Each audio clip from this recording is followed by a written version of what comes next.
여러분, 오늘 아침은 어떠셨나요? 눈을 뜨자마자 핸드폰부터 집어드셨나요? 아니면 잠깐이라도 그냥 창밖을 바라보셨나요?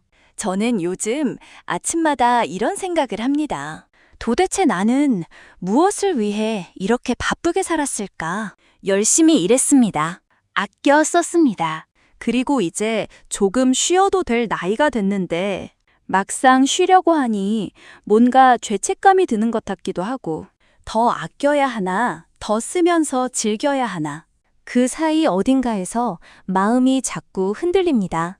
오늘 제가 여러분께 소개해드릴 이야기는 그 흔들림에 아주 조용하고 단단하게 답을 건넨 한 권의 책에 관한 이야기입니다. 일본에서 온 책, 저소비생활. 저자는 가제노 타미라는 평범한 일본인입니다. 유명 작가도 경제학자도 아닙니다. 그냥 월 70만 원으로 살아가기로 결심한 한 사람입니다. 그런데 이 책이 수십만 명의 마음을 흔들어 놓았습니다. 왜일까요? 그 이유를 오늘 함께 천천히 이야기 나눠보겠습니다. 그 전에 잠깐요. 이 채널을 처음 오신 분이라면 오늘 영상을 끝까지 보신 후에 구독 버튼 한 번만 눌러주세요. 저는 이 채널에서 매주 더 적게 쓰고 더 깊이 살고 더 오래 행복하게 사는 법에 대한 이야기를 나눕니다. 좋아요 버튼 하나가 이 이야기를 더 많은 분들께 닿게 해줍니다. 그걸로 충분합니다. 자, 이제 시작해 볼게요. 가제노 타미는 어느 날 갑자기 멈췄습니다. 특별한 사건이 있었던 건 아니었습니다. 실직을 한 것도 큰 병에 걸린 것도 아니었습니다. 그냥 어느 평범한 월요일 아침 출근하려고 지하철을 기다리다가 문득 이런 생각이 들었다고 합니다. 나는 지금 무엇을 위해 이 돈을 버는 걸까? 그 질문은 단순했지만 대답은 쉽게 나오지 않았습니다. 더 좋은 집? 이미 살만한 집이 있었습니다. 더 좋은 차? 필요한 곳은 다 갑니다. 더 좋은 옷? 옷장은 이미 넘쳐나고 있었습니다. 그런데도 왜 이렇게 피곤한 걸까? 왜 이렇게 충분하다는 느낌이 없는 걸까? 여러분, 혹시 이런 순간 살면서 한 번이라도 오셨나요? 일을 열심히 했는데 왜인지 공허한 그 느낌. 통장에 돈이 있는데도 왜인지 불안한 그 마음. 뭔가를 사고 나면 잠깐은 기쁜데 금세 또 다른 무언가가 필요해지는 그 사이클. 가제노 타미는 그 사이클에서 내려오기로 결심했습니다. 그리고 그는 아주 조용히 자신의 삶을 다시 설계하기 시작했습니다. 월 지출 70만 원. 처음엔 주변에서 다들 걱정했습니다. 그게 가능해? 그렇게 살면 너무 초라하지 않아? 나중에 후회하는 거 아니야? 하지만 그는 담담하게 말했습니다. 나는 지금보다 더 적게 쓰면서 더 많이 행복할 수 있는지 실험해보고 싶었다. 그 실험의 결과가 이 책입니다.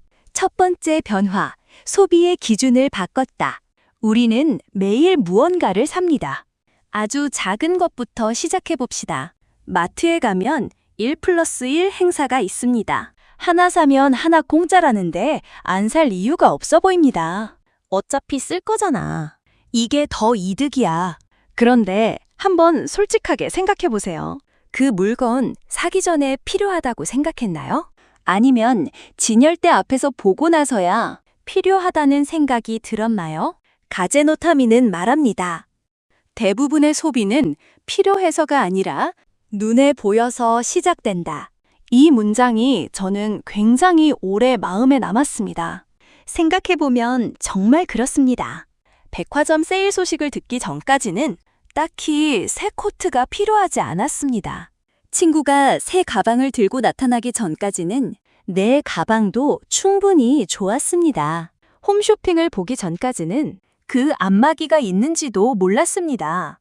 소비는 욕구에서 시작되는 게 아니라 노출에서 시작되는 경우가 훨씬 많습니다. 그래서 가제노 타미가 제안하는 첫 번째 방법은 이것입니다. 물건 하나를 사기 전에 3번 묻는다. 첫 번째 질문. 이게 정말 필요한가?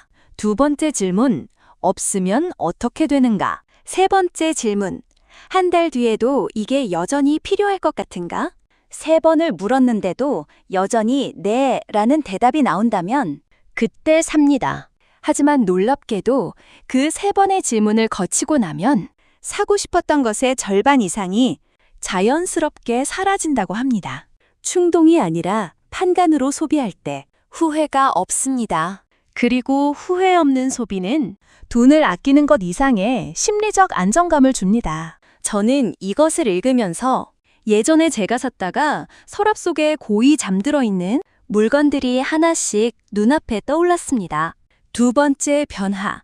가제노타미가 저소비 생활을 시작하면서 가장 먼저 한 일은 집안의 물건을 제대적으로 비우는 것이었습니다. 그런데 흥미로운 건 그게 단순히 정리가 아니었다는 점입니다. 그는 이렇게 표현합니다. 물건이 줄어드니까 공간이 생겼다. 공간이 생기니까 조용함이 생각과 조용함이 생기니까 마음이 쉬기 시작했다.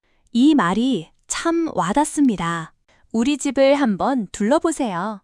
거실 한쪽에 쌓인 택배 상자에 옷장 속에 몇 년째 안 입는 옷들, 주방 선반에 가득 찬 거의 쓰지 않는 그릇들, 물건이 많으면 눈이 쉬지 못합니다. 눈이 쉬지 못하면 마음도 쉬지 못합니다. 집은 원래 쉬는 공간이어야 합니다. 그런데 어느 순간부터 우리 집은 물건을 보관하는 창고처럼 되어버렸습니다. 가제노타미는 말합니다. 집의 크기보다 집안의 여백이 삶의 여유를 결정한다. 이 말이 맞는 것 같습니다. 넓고 비싼 집에 살아도 물건이 가득하면 숨이 막힙니다. 작은 집이라도 군더더기 없이 비워져 있으면 그 공간이 얼마나 따뜻하고 평온한지 한 가지 제안을 드려도 될까요? 오늘 딱 한 가지 물건만 버려보세요. 다시 쓸 것 같아서 보관하고 있지만 사실 1년 넘게 안 쓴 것. 언젠가는 고칠 것 같지만 고칠 것 같은 생각만 1년 넘게 지속된 것. 선물로 받아서 버리기 미안한데 솔직히 쓸 일이 없는 것. 딱 하나만요. 그 하나를 버리고 나서 그 자리를 바라보세요. 아마도 작은 해방감을 느끼실 겁니다. 그 해방감이 쌓이면 삶이 가벼워집니다. 세 번째 변화.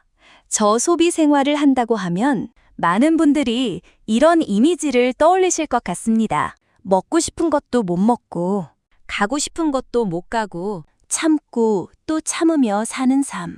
하지만 가제노타미가 이야기하는 저소비 생활은 참는 삶이 아닙니다.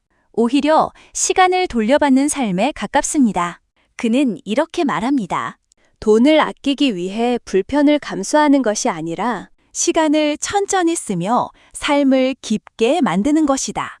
예를 들어 외식을 줄이고 직접 요리를 합니다. 이건 단순히 외식비를 아끼는 게 아닙니다. 직접 장을 보고 재료를 손질하고 냄비 앞에 서 있는 그 시간이 삶을 직접 살아내는 느낌을 줍니다. 텔레비전을 덜 보고 산책을 합니다. 동네 골목길을 전에는 그냥 지나쳤던 꽃 한 송이를 이번엔 멈춰서 바라봅니다. 그 멈춤이 사치처럼 느껴질 수도 있습니다. 하지만 가제노타미는 이것이야말로 진짜 사치라고 말합니다. 시간을 돈으로 사는 삶이 아니라 시간을 내 뜻대로 쓰는 삶. 생각해보면 우리가 평생 바쁘게 산 이유가 결국은 이런 시간을 갖기 위해서 아니었나요? 은퇴 후에 아이들 다 키우고 나서 이제 좀 쉬어도 될 때가 됐는데 그 시간을 어떻게 써야 할지 몰라서 오히려 불안해지는 분들이 많습니다. 가제노타미의 대답은 이렇습니다. 천천히 하루를 음미하세요. 서두르지 않아도 됩니다. 빨리 무언가를 이루지 않아도 됩니다. 그냥 오늘 하루를 정천히. 그것만으로도 이미 충분합니다. 네 번째 변화, 행복은 어디서 오는 걸까요? 고급 레스토랑에서의 저녁 식사, 해외여행에서의 멋진 일몰, 비싼 선물을 받았을 때의 설렘. 물론 이런 것들도 행복입니다. 하지만 이런 행복은 얼마나 오래 지속되나요? 가제노타미는 이것을 이벤트형 행복이라고 부릅니다. 강렬하지만 짧고 또 다른 이벤트를 필요로 합니다. 그리고 그 반대편에는 일상형 행복이 있습니다. 차 한 잔의 따뜻함, 아침 햇살이 방 안으로 들어오는 순간, 좋아하는 음악이 흘러나오는 오후, 오랜 친구에게서 온 안부 메시지, 텃밭에서 직접 키운 상추를 처음 딴 날, 이런 것들은 비용이 거의 들지 않습니다. 하지만 차곡차곡 쌓이면 삶 전체를 따뜻하게 합니다. 가제노타미는 말합니다. 비싼 취미 대신 일상의 즐거움을 발견하는 것. 그것이 저소비 생활의 핵심이다. 그런데 여기서 중요한 게 있습니다. 작은 기쁨은 그냥 눈에 들어오지 않습니다. 그것을 발견하는 능력을 길러야 합니다. 우선 속도를 늦추는 것입니다.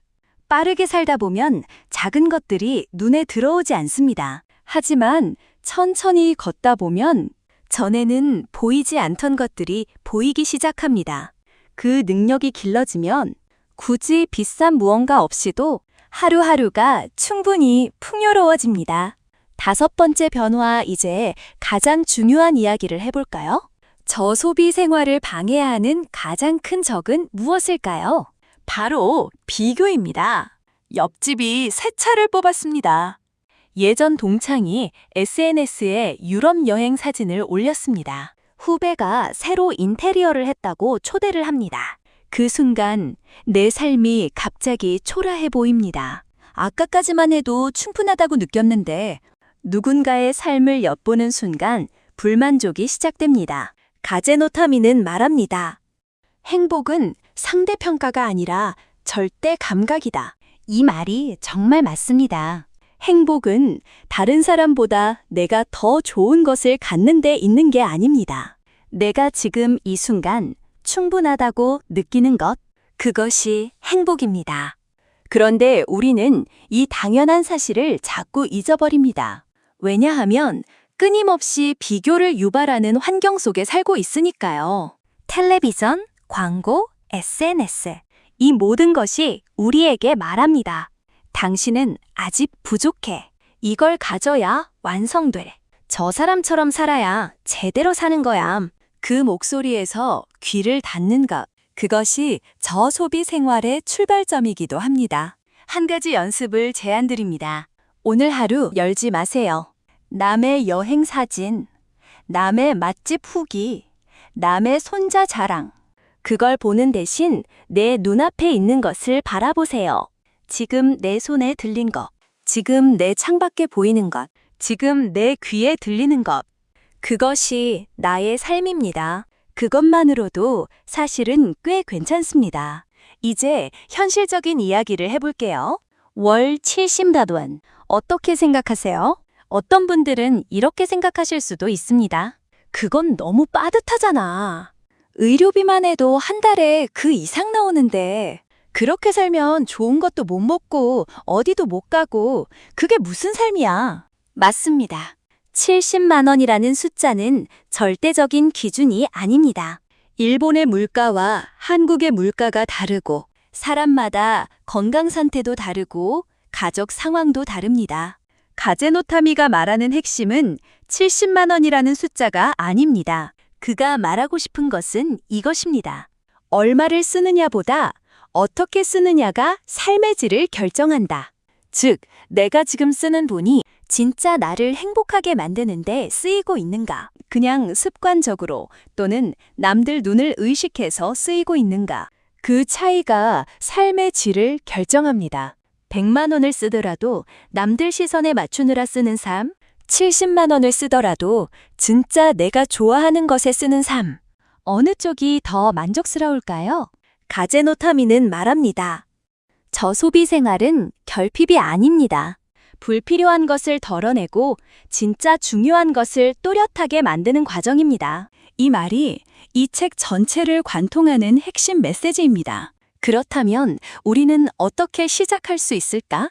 자, 이제 이 이야기를 우리 삶으로 가져와 볼게요. 월 70만 원의 저소비 생활을 당장 시작하자는 게 아닙니다. 그보다 훨씬 작은 것부터 시작해 볼 수 있습니다. 첫째, 이번 주 지출을 한번 들여다보세요.